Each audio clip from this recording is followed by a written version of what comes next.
Hi, my name is Ivana, and I'll be covering the topic of business etiquette today.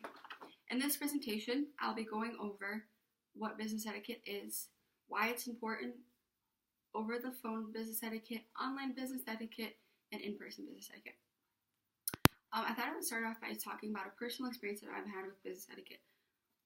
I was my first interview. I was 16, going for a sales associate at Journeys. I showed up to the interview 15 minutes early. I shook the employer's hand. I made small talk, had great eye contact, everything that I was taught throughout school and taught through my brothers. I dressed professionally, and they all talked about how it's such a big deal to, want to be careful how you present yourself. The other candidate that I was up against showed up late, didn't make eye contact, didn't shake the hand, kind of felt like he didn't want to be there. He didn't really dress professionally either, and I got the job over him, of course, and that kind of showed me that a lot of people either don't know what business etiquette is or they don't know when to use it.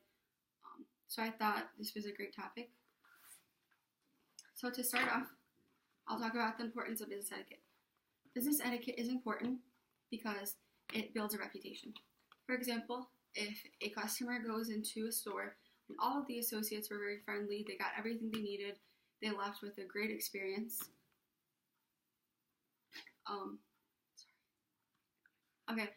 Left with a great experience, and that they got everything they needed, and everyone was friendly and kind, and it has a professional atmosphere, they're gonna come back. And that's all about businesses' return rates, especially for big or small businesses. And customer satisfaction is a big deal.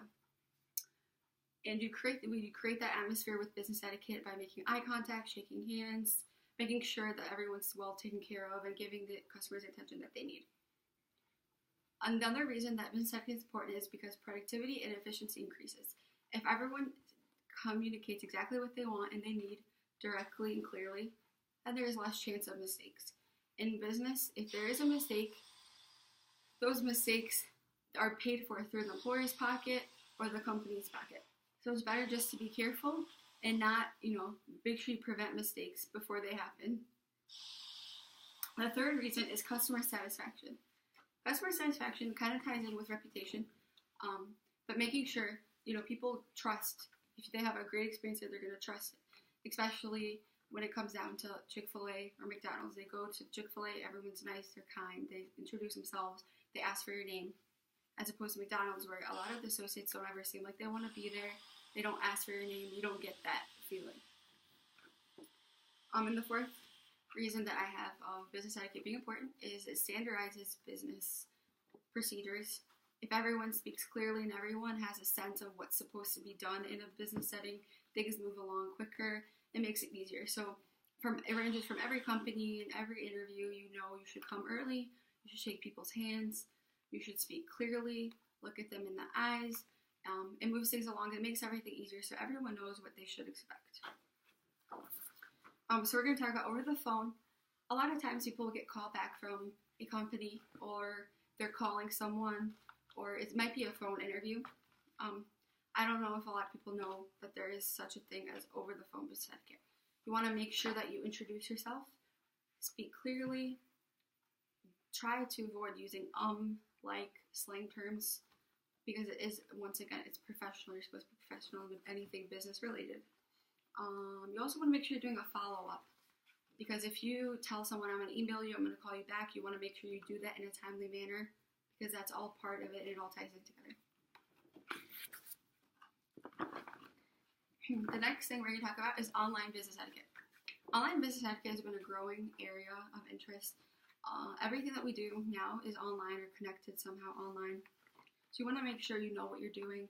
People will communicate via emails, via sites that offer jobs and stuff like that. So you want to make sure you're answering in a timely manner, you're doing it professionally, because there is a difference when you're sending your friend an email and when you're sending your employer an email. So we're going to talk about a couple different types of online sources people use and where etiquette is needed. For example, email, I would say, is the biggest one. Whether you're sending an email to your employer, or you're sending an email to a potential employer or a coworker, you want to make sure you're using it correctly. Introduce yourself, great introductions, and close it. And make sure that, especially in business, it's always clear, cut, and dry. You want to make sure you're communicating well and communicating what you need and what you want. You just want to get to the point. You don't want to beat around the bush. Also, Indeed. I added that one in because I use it frequently, and a lot of people I know use it. You can find jobs there. You can talk to employers. They can contact you via Indeed. You want to make sure that your profile, everything's accurate, and make sure that kind of ties into a resume, make sure everything's professional. IM is a big one lately.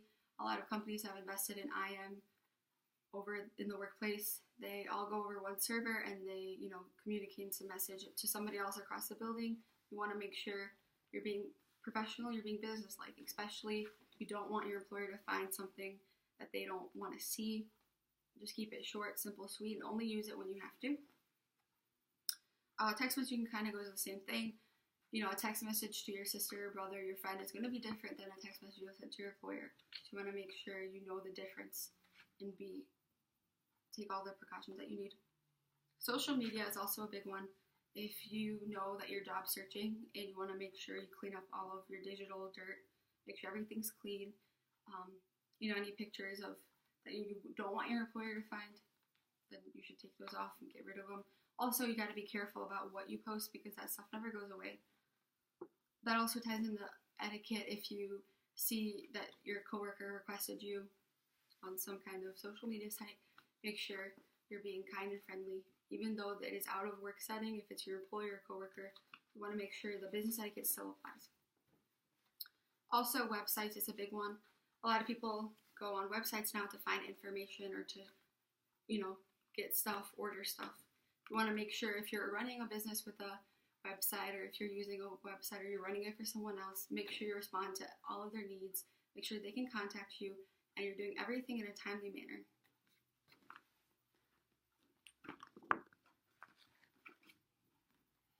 Last, we are going to talk about in-person business etiquette. I think in-person business etiquette is the most important type of business etiquette for many reasons. There's a lot of nonverbal communication that goes into in-person etiquette, and I also think that it is the best way to make a first impression, especially to set you aside from your competition. So, in-person etiquette, I would say, goes by, you want to make sure you introduce yourself. Always, shake their hand, look them in the eye, make sure it's a firm shake. Talk about, small talk and get things where you want to go. Make sure that you want to be there. Once again, nonverbal communication is a big deal. So you want to make sure, especially if you're in an interview or talking to a potential employer, that your posture is great. You're making eye contact, you're smiling, you're nodding your head, communicating that you know what they're talking about. Also, you want to make sure if you don't know what you're talking about to communicate that as well. A lot of people are afraid to say, I didn't get that, or I didn't understand that. Make sure you know what's expected of you so you can do everything you can to make sure you're doing your job well. Also, dressing professionally is one of the biggest things. My family always stresses it, that you want to dress, for success. And you want to make sure that you're dressing and how you appear to other people is, how you are. You don't want to come with a stained shirt to an interview or a ripped shirt, or especially if you're talking about a serious job that you're interested in, something that'll get you far. You want to make sure that you're being careful of how you present yourself. How you present yourself is how they think that you're going to act and present yourself in the workplace, so it's going to set you aside from other people. Once again, I was surprised that, that candidate against me didn't know these things, and I don't know if a lot of people were either taught or they don't know how to act in a business setting. Making sure that, everything is being communicatable, making sure you're clear and you're telling everyone what you need and what you want, and do everything to keep it business-like and professional. There's a time and place for everything, and I honestly think that if you're in a business setting, you can handle these things, especially if it's online or over the phone. I would say online is a big one growing, but in person is probably the most important because that's when you see people most and you can get to know them better. So overall, I think that business etiquette is really important. And whether you're talking to a previous employer, a current employer, a previous employer, a coworker, some kind of rep, you want to make sure that you're always doing what's needed and expected of you. And these are just a few things that you can use and do to improve your business etiquette in the workplace and out of it.